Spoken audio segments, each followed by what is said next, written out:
I had an amazing experience this morning. I was at Andrews Air Force Base when a plane landed. And coming off that plane was a man named Alan Gross. Alan Gross, who lives near Baltimore, Maryland, has been in prison in Cuba for 5 years. I visited him in prison 2 years ago. He'd been charged as a spy and held by the Cubans for 5 years. He was released this morning. It was part of a prisoner exchange between our government and the government of Cuba. For Alan Gross, it meant being home with his family. I'm glad that he's home.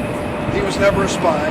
He was a pawn in the political game that has gone on between the United States and Cuba for 55 years.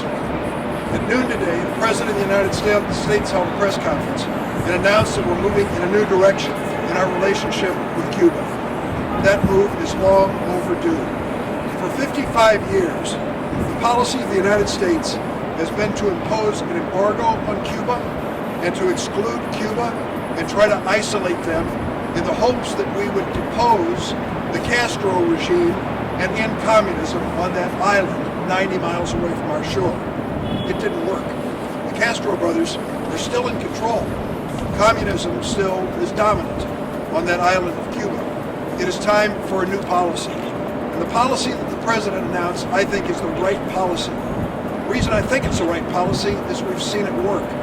His policy is to expand travel and trade, and most importantly, to open the island of Cuba up to the world in terms of internet communications. Alan Gross was arrested 5 years ago coming into Cuba because he was bringing computer equipment to a Jewish synagogue in Havana so they would have access to the internet.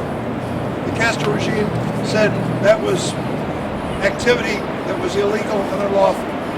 What the President has suggested today is a new era and a new generation in our relationship with Cuba.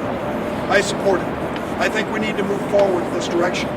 It is time for us to bring Cuba into the 21st century and let the Cuban people see this country and this world through different eyes than they've seen it for a long, long time. I said to Alan Gross, what do you think about the President's announcement? He said, if we didn't move forward with our relationship with Cuba, after what I've been through, I would have wasted 5 years of my life.